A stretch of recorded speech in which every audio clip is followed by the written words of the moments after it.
जय श्री कृष्णा। राधे राधे। आज जेठ माह की कृष्ण पक्ष की चतुर्दशी तिथि है।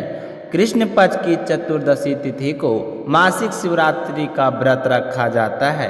मासिक शिवरात्रि का व्रत भगवान शिव की कृपा प्राप्त करने के लिए बहुत ही प्रभावशाली व्रत माना गया है। इस व्रत का विशेष महत्व यह होता है कि इसको विधि पूर्वक करने से भक्त को सभी मनोकामनाएं पूर्ण होती है। साथ ही शिव जी के आशीर्वाद से जीवन में सुख शांति आरोग्यता और सुख समृद्धि का वास होता है। इस साल चतुर्दशी तिथि 25 मई को दोपहर 3:51 से शुरू होगी और 26 मई दोपहर 12:10 तक चतुर्दशी तिथि समाप्त हो जाएगी और इसके बाद अमावस्या तिथि लागू हो जाएगी। प्रदोष काल से शिव जी की पूजा शुरू हो जाती है और 25 मई को शाम प्रदोष काल से लेकर दूसरे दिन सुबह तक चतुर्दशी तिथि रहने वाली है। तो शिव जी के चारों पहर की पूजा चतुर्दशी तिथि में होगी। तो इस बात को ध्यान में रखते हुए मासिक शिवरात्रि का व्रत 25 मई रविवार को ही रखा जाएगा। मासिक शिवरात्रि का व्रत भगवान शिव और माता पार्वती को प्रसन्न करने के लिए किया जाता है। यह व्रत भक्तों को समस्त पापों से मुक्त करता है। जिस व्यक्ति की कुंडली में ग्रह दोष होते हैं या जीवन में बार बार बाधाएं आती है, उनके लिए मासिक शिवरात्रि का व्रत बहुत ही लाभकारी होता है। मासिक शिवरात्रि की पूजा शाम को प्रदोष काल से शुरू होती है। तो सुबह स्नान किया हो फिर भी शाम को स्नान अवश्य करना चाहिए। स्नान करने के बाद में शिवलिंग की विधिवत पूजा अर्चना करनी चाहिए। शिवलिंग का दूध दही घी शहद और शक्कर से अभिषेक करें। फिर अक्षत बेल पत्र धतूरा भांग फल और फूल अर्पित करें। फिर शिव जी के मंत्र जैसे ओम नमः शिवाय, ओम महादेवाय नमः, ओम त्र्यंबकम यजामहे का जाप करें। गाय के शुद्ध घी का दीपक जलाएं और मासिक शिवरात्रि की व्रत कथा सुने। व्रत कथा सुनने के बाद में अंत में शिव जी की आरती करके पूजा संपन्न करें। फिर परिवार के सदस्यों में सुख समृद्धि की कामना करते हुए प्रसाद को बांट दें। अब अपने सुनेंगे मासिक शिवरात्रि व्रत कथा। तो सारे शिव भक्तों से मेरा निवेदन है कि आप शीला भक्ति चैनल को सब्सक्राइब जरूर करें और कमेंट में हर हर महादेव लिखकर शिव परिवार का जयकारा लगाएं और इस कथा को लाइक करके ज़्यादा से ज़्यादा शिव भक्तों में शेयर करें। भगवान भोले शंकर आपकी सारी मनोकामनाएं पूर्ण करें। आप सभी के उज्जवल भविष्य की कामना करते हुए सुनते हैं मासिक शिवरात्रि व्रत कथा। बोलिए शिव गौरी गणेश कार्तिकेय की जय हो। इस छवाकू वंश में मित्र सिंह नाम का एक अत्यंत धनुषधारी राजा हुआ करता था। वह बहुत ही पुण्य आत्मा था। उसकी रानी का नाम दमयंती था। वह भी नल की पत्नी दमयंती की तरह पतिव्रता नारी थी। उनका जीवन अच्छे से बीत रहा था। एक दिन की बात है कि राजा मित्र सिंह शिकार करने के लिए सेना के साथ जंगल में चले गए। चलते चलते वह एक घने जंगल में पहुंच गए। वहां उन्होंने देखा कि कर्मठ नाम का दानव महात्मा मंडप को तंग कर रहा था। तो राजा से यह देखा नहीं गया और राजा ने अपने बाण से उस दानव के मौत के घाट उतार दिया। दानव के छोटे भाई ने जब यह देखा तो वह बहुत ही दुखी हुआ। उसने राजा से बदला लेने का निश्चय किया। अब वह राजा से बदला लेने के लिए अपना भेष बदलकर राजमहल के आगे जोर जोर से आवाज़ें लगाने लगा कि मैं बेरोजगार हूँ, गरीब हूँ, कोई मुझे काम पर रख लो। मुझे ज़्यादा कुछ नहीं चाहिए, काम के बदले 2 वक्त का भोजन दे देना। तब राजा ने यह सुना तो अपने आदमी को भेजकर उसे राजमहल में बुलाया और उससे पूछा कि तुम क्या क्या काम जानते हो। तो वह राजा को प्रणाम करके कहने लगा कि राजन, मैं एक उत्तम रसोइया हूँ, मुझे तरह तरह के स्वादिष्ट व्यंजन बनाने आते हैं। तो राजा को उसके कपट के बारे में पता नहीं चला और उसे बेरोजगार समझकर अपने रसोइये के रूप में नियुक्त कर लिया। अब वह रसोई के भेष में आया हुआ दानव राजा के लिए भोजन बनाने लगा। भोजन वाकई स्वादिष्ट बनाता था तो राजा उसकी तारीफ करते हुए नहीं थकते थे। इस तरह कई महीनों बीत गए। एक दिन गुरु जयंती का पर्व आया तो राजा ने अपने गुरु वशिष्ठ जी को निमंत्रण भेजा कि गुरुदेव नियत समय पर राजा के यहाँ पहुँच गए। तो वशिष्ठ को आया देखकर उस रसोइये ने सोचा कि इससे अच्छा अवसर तो मुझे फिर कभी नहीं मिलेगा। तो रसोई ने जानबूझकर साग के अंदर मांस मिलाकर भोजन तैयार कर दिया और उसी भोजन को गुरु वशिष्ठ जी के आगे परोस दिया। गुरुदेव उस साग को देखकर ही समझ गए कि इसमें मांस मिला हुआ है। तो वह बहुत ही क्रोधित हुए और राजा से कहने लगे कि हे पापी दुष्ट राजा, मुझे तुमसे यह उम्मीद नहीं थी। तुमने मुझे यहाँ बुलाकर मेरा अपमान किया है। तो राजा तो इस बात से अनजान थे। राजा हाथ जोड़कर कहने लगे कि हे गुरुदेव, मुझसे क्या गलती हो गई है? आप क्या कह रहे हैं? मेरी तो कुछ समझ में नहीं आ रहा है। तो गुरुदेव ने कहा कि हे राजन, यह देख, जो साग परोसा गया है इसके अंदर मांस मिला हुआ है। क्या तुम इस बात के बारे में पता नहीं? तूने बहुत ही नीच कर्म किया है और तुम्हारे कर्मों की सज़ा तुम्हें अवश्य मिलेगा। मैं तुझे श्राप देता हूँ कि तू अभी दानव बन जा। श्राप देने के बाद मुनि वशिष्ठ जी सोचने लगे कि इसलिए राजा का तो कोई दोष नहीं था, यह तो कपटी रसोई का अपराध है। मुझसे यह क्या हो गया? मैंने क्रोध चलते राजा को श्राप दे दिया। गुरुदेव का श्राप सुनकर राजा तो बहुत ही दुखी हुई। वे गुरु वशिष्ठ जी से कुछ नहीं बोले, चुपचाप मुख करके हाथ जोड़कर गुरुदेव की बातें सुनते रहे। तो गुरुदेव ने कहा कि हे राजन, मुझसे भारी भूल हो गई है। यह गलती तो तुम्हारे रसोइयों की है। तुमने सोच समझकर रसोई में नियुक्ति नहीं की। यह तो एक दैत्य है और इसका तो ही कार्य है। तो राजा ने कहा कि हे गुरुदेव, मुझे इसके बारे में कुछ भी पता नहीं है। यह तो एक बड़ा ही लाचार और बेबस होकर काम के लिए आवाज़ें लगा रहा था। तो मुझे इस पर दया आ गई और मैंने इसे रसोई के कार्य के लिए नियुक्त कर दिया है। तो सच्चाई जानकर गुरुदेव ने अपने श्राप पर बड़ा ही पछतावा होने लगा। अब क्या हो सकता था? काफ़ी सोच विचार करने के बाद में गुरुदेव ने राजा से कहा कि हे राजन, यह दैत्य है और दैत्य का तो सही कार्य होता है, पर अब मेरे लाख चाहने पर भी यह श्राप हट नहीं सकता। परंतु तुम 12 वर्ष तक राक्षस की योनि में रहना पड़ेगा। इतना कहकर गुरु वशिष्ठ वहाँ से चले गए और गुरुदेव के श्राप अनुसार राजा एक बड़ा भारी राक्षस बना वन में चला गया और वहाँ जाकर जीवों को मार मार कर खाने लगा। एक दिन वह घूमते हुए एक आश्रम में जा पहुँचा। उसने वहाँ एक मुनि को देखा। वह मुनि अभी तरुण अवस्था में थे। तो उस मुनि को देखते ही दैत्य बने राजा उस मुनि को पकड़ने के लिए दौड़े।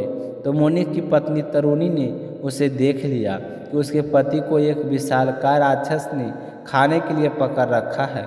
तो मुनि की पत्नी हाथ जोड़कर नम्रतापूर्वक कहने लगे कि आप इन्हें छोड़ दीजिए, इनकी जगह आप मुझे पकड़ लो। परंतु उस राक्षस बने राजा ने तरुणी की एक बात भी नहीं सुनी। वह बेचारी बुरी तरह विलाप करती रही। पर राक्षस बने राजा ने तरुण मुनि को बड़ी ही बेहरमी से फाड़कर उसे अपना आहार बना लिया और उसकी हड्डियों को इधर उधर फेंककर जंगल में चला गया। तो मुनि की पत्नी यह देखकर बहुत ही दुखी हुई। बुरी तरह से करुण विलाप करते हुए मुनि की हड्डियों को चुनने लगी। जब सारी हड्डियां इकट्ठी हो गई तो उनकी चिंता बनाई और फिर बड़े ही दुखी हृदय से विकराल राक्षस को श्राप देते हुए कहने लगे कि हे नीच राक्षस, तूने मेरे पति को मारकर मेरा सुख चैन नष्ट किया है। अतः तू जब किसी स्त्री के साथ संभोग करेगा तो उसी समय तेरी मृत्यु हो जाएगी। अब राक्षस को श्राप देकर मुनि की पत्नी अपने पति की अस्थियां के साथ सती हो गई और राक्षस बने राजा उसी जंगल में विचरते हुए अन्य जीवों को मारकर खाते रहे। जब गुरु वशिष्ठ मुनि के श्राप अनुसार 12 वर्ष हुए तो राजा का श्राप पूरा हो गया। 12 वर्ष पूरा होते ही राजा का अपना पहला शरीर प्राप्त हो गया। अपने शरीर को पुनः पाकर राजा बहुत ही खुश हुए और बड़ी ही खुशी से अपने महल की ओर चल पड़े।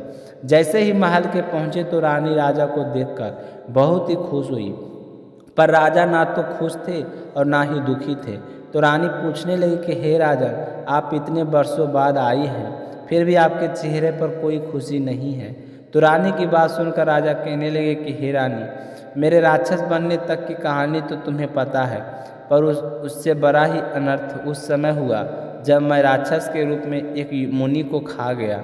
उसकी पत्नी बार बार विलाप करती रही, परंतु मुझ पर उनकी बातों का कोई असर नहीं हुआ और मैं उसके पति को बड़ी ही बेरहमी से फाड़ कर खा गया।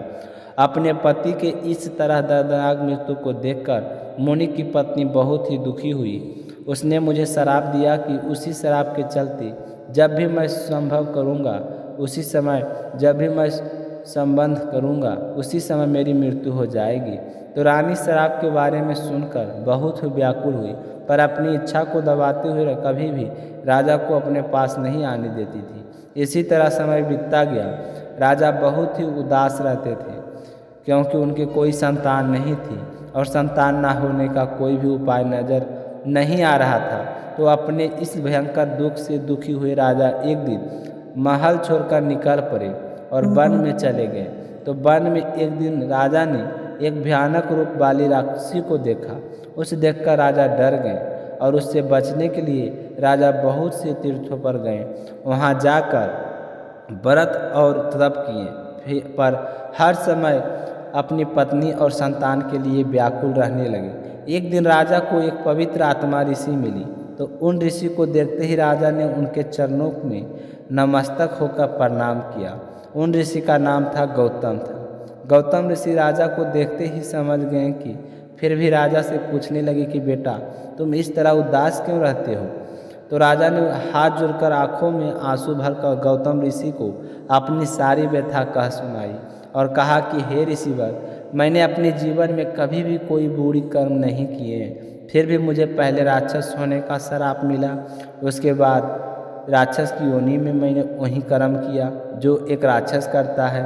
तो मुझसे जाने अनजाने गलतियां होती गई और आज मैं इस हाल में पहुंच गया हूं कि हे मुनिवर, आप तो सब कुछ जानने वाले हैं, आप कारण जानते हैं तो निवारण भी अवश्य ही जानते होंगे। हे मुनि श्रेष्ठ, आप मुझ पर रहम कीजिए और मुझे इस श्राप से मुक्ति का कोई उपाय बतलाइए। तो राजा की बात सुनकर गौतम मुनि को उस पर दया आ गई। तो गौतम मुनि कहने लगे कि हे राजन, तुम यहाँ पर पश्चिम दिशा में जाओ और वहाँ गोकर्ण नाम का तीर्थ है और वहीं पर महाबल नाम का शिव जी का ज्योतिर्लिंग है। उस तीर्थ में जाकर स्नान करो और पूरे सच्चे मन से शिव जी की पूजा करो। अगर ऐसा करोगे तो तुम ब्रह्म हत्या से छूट जाओगे। तो गौतम ऋषि की बात सुनकर राजा बहुत ही प्रसन्न हुए और ऋषि को प्रणाम करके गोकर्ण तीर्थ की ओर चल पड़े। वहां पहुंचने तीर्थ में स्नान किया और उसके बाद शिव जी के ज्योतिर्लिंग की पूजा अर्चना की। राजा के सच्चे मन से की गई पूजा पाठ से भोले शंकर प्रसन्न हुए और शिव जी के आशीर्वाद से सारे पाप छूट गए। उन्होंने श्राप से मुक्ति मिली और फिर राजा अपने जीवन के समस्त सुखों को भोग कर अंत में शिव जी को धाम को गए। बोलिए भोले शंकर की जय हो। धार्मिक पौराणिक कथा के अनुसार चित्रभानु नाम एक शिकारी था। वह जानवरों की हत्या करके अपने परिवार का पेट पालता था। शिकार करने के अलावा वह और कोई काम नहीं करता था। इसी कारण वह एक साहूकार का कर्ज ले रखा था। धीरे धीरे कर्ज बढ़ता गया, लेकिन वह शिकारी कर्ज को नहीं चुका पा रहा था। समय पर कर्जा ना चुकाने के कारण साहूकार को गुस्सा आ गया। एक दिन क्रोधित होकर साहूकार ने शिकारी ले जाकर शिव मठ में बंदी बना दी। संजोग से उस दिन शिवरात्रि थी। शिवालय में शिव जी के मंत्र, कथा, प्रवचन आदि चल रहे थे। भजन कीर्तन हो रहा था। तो शिकारी वहां पर चुपचाप बैठ गया। थोड़ी देर तक वह इधर उधर भागने की योजना सोचता रहा। सोचने लगा कि यहाँ से कैसे जाऊं, क्या करूं, लेकिन धीरे धीरे उस शिकारी का ध्यान उस पुजारी के तरफ गया जो शिव कथा सुना रहा था। तो उसने भी ध्यान मगन होकर वह सारी कथा सुनी और शिव संबंधी सारी धार्मिक बातें भी उसने बड़े ही ध्यान से सुनी। चतुर्दशी को उसने शिव जी की व्रत कथा की। इस तरह सुन ली और ओम नमः शिवाय के जाप भी उसने कर लिए। जैसे ही शाम हुई तो साहूकार वहाँ पर आया और उससे पूछा कि तू मेरा पैसा कब चुकाएगा। तो शिकारी ने हाथ जोड़कर कहा कि साहूकार जी, मुझे आज तुम छोड़ दो, मैं कल तुम्हारा सारा कर्जा चुका दूंगा, मैं आपको यह वचन देता हूँ। तो ऐसा कहने पर साहूकार ने छोड़ दिया और वहाँ से छुटते ही जंगल की ओर चल दिया। वहाँ तो अपनी दिनचर्या की भांति जंगल में शिकार के लिए निकला था, लेकिन दिन भर बंदी गृह में रहने के कारण वह भूख प्यास से व्याकुल था। शिकार खोजता रहा, खोजता खोजता बहुत दूर निकल गया, लेकिन उसे कोई शिकार नहीं मिला। वह बुरी तरह से थक चुका था। जब अंधेरा हो गया तो उसने विचार किया कि आज तो पूरी रात जंगल में ही बितानी पड़े। तो वह ऐसा सोचकर वही जंगल में एक तालाब के किनारे एक बेल वृक्ष था, उसी पर चढ़कर रात बिताने का इंतजार करने लगा। उसी पेड़ के नीचे एक शिवलिंग था जो बेल पत्रों से ढका हुआ था।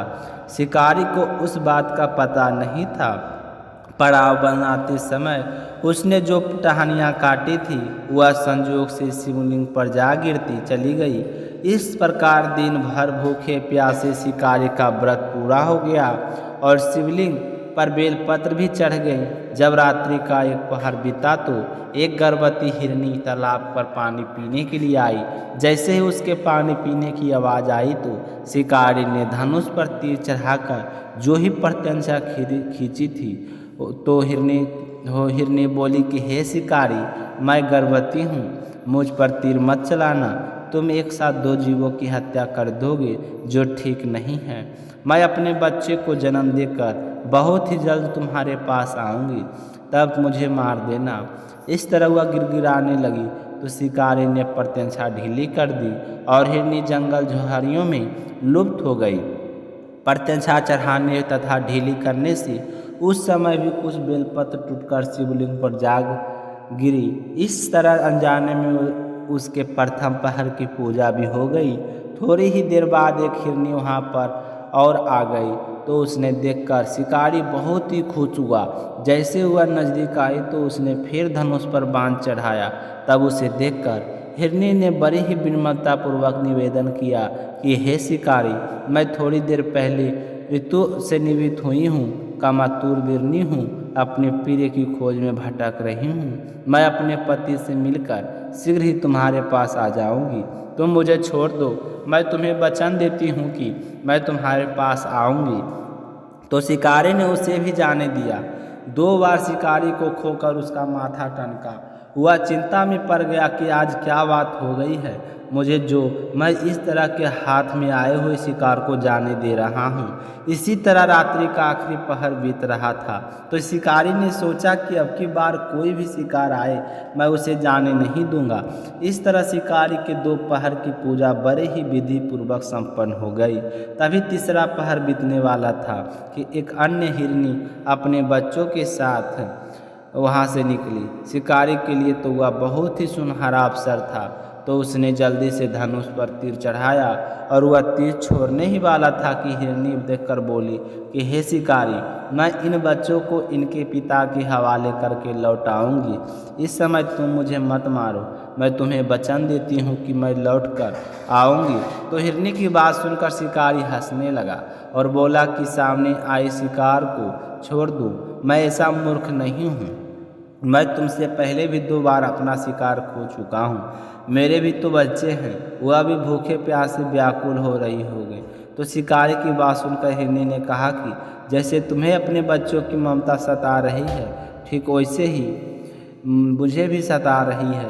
हे शिकारी, मेरा विश्वास करो, मैं अपने बच्चों को इनके पिता के पास छोड़कर तुरंत लौट आऊँगी। मेरी ऐसी प्रतिज्ञा करती हूँ, तुम मेरा विश्वास करो। तो इस तरह हिरनी का दुख भरा सबर सुनकर शिकारी को आज ना जाने क्या फिर से दया आ गई, तो उसने उस हिरनी को भी जाने दिया। शिकारी के अभाव में तथा भूख प्यासे व्याकुल शिकारी अनजाने में ही बेल वृक्ष पर पूरी रात बैठा रहा। बेल पत्र तोड़कर नीचे फेंकता रहा। पोप फटने को हुई तो एक मोटा तगड़ा हिरनी उसी रास्ते में आ गया। तो उसे देखते ही शिकारी ने सोचा कि मैं इसका हथियार तो अवश्य करूँगा। तो आज चाहे कुछ भी हो जाए इसे जीवित नहीं जाने दूंगा। तो जैसे ही शिकारी तीर छोड़ने वाला था तो वह हिरनी भी विनीत स्वर में कहने लगा कि हे शिकारी, यदि तुमने मुझसे पूर्व आने वाली 3 हिरनियों को और उसके बच्चे को छोटे छोटे को बच्चों को मार डाला है तो मुझे भी मारने में देरी मत करो। तुरंत मुझे मार दो ताकि उनके वियोग में एक क्षण भी दुख ना सहना पड़े। मैं उन हिरनियों का पति हूँ और उन बच्चों का पिता हूँ। यदि तुमने उसे जीवन दान दिया है तो मुझे भी कुछ क्षण का जीवन दान देने की कृपा करो। मैं उनसे मिलकर तुम्हारे सामने उपस्थित हो जाऊंगा। तो इस हिरण की बात सुनते ही शिकारी के सामने पूरी रात का घटना चक्र घूम गया। उसने सारी कथा हिरण को सुना दी। तब हिरण ने कहा कि मेरी तीनों पत्नियां जिस प्रकार प्रतिज्ञाबद्ध होकर गई है, मेरी मृत्यु से अपने धर्म का पालन नहीं कर पाई गई, इसलिए हे शिकारी, जैसे तुमने विश्वास पात्र मानकर उनको छोड़ा है वैसे मुझे भी जाने दो। मैं उन सब के साथ तुम्हारे सामने बहुत ही जल्द प्रस्तुत हो जाऊंगा। मेरा भी विश्वास करो। तो शिकारी को ना चाहते हुए फिर से दया आ गई। शिकार ने उसे भी जाने दिया। इस प्रकार सुबह हो गई। उपवास, रात्रि का जागरण तथा शिवलिंग पर बेलपत्र चढ़ाने से अनजाने में ही शिवरात्रि की सारी पूजा संपन्न हो गई। इस तरह शिकारी की शिवरात्रि का व्रत और पूजन भली भांति पूर्ण हुआ। अनजाने में हुई पूजा का फल शिकारी को तत्काल मिल गया। शिकारी का सिंहसक हृदय भगवान भोले की कृपा से निर्मल हो गया। उसमें भगवत शक्ति का वास हो गया। थोड़ी ही देर बाद में वह देखता है कि वह हिरण सब परिवार शिकारी के सामने उपस्थित हो गया ताकि उनका शिकार कर सके। परंतु जंगली पशुओं की ऐसी सत्यता को देखकर शिकारी का हृदय पिघल गया। उसे बड़ी शर्मिंदगी महसूस हुई कि जंगली जानवर होकर भी अपने वचन के कितने सत्य हैं और कितनी प्रेम भावना है। इनमें तो उसने पूरे हिरण परिवार को जीवित दान दे दिया। तो वह हिरण का परिवार बहुत ही खुश हुआ और खुशी खुशी कुलांचे मारता हुआ वहाँ से चला गया। तो इस तरह अनजाने में हुई शिवरात्रि के व्रत का फल शिकारी को मिला, जिसके चलते वह एक अच्छा आदमी बन गया। वह फिर अपने जीवन के समस्त सुखों को भोगता हुआ अंत में शिवलोक को गया। बोलिए भोले शंकर की जय हो। बोलिए माता पार्वती की जय हो। तो आज की मासिक शिवरात्रि व्रत कथा आपको कैसी लगी कमेंट करके ज़रूर बताइए। साथ ही शिव गौरी आपकी सारी मनोकामनाएं पूर्ण करे। जय श्री कृष्णा। राधे राधे।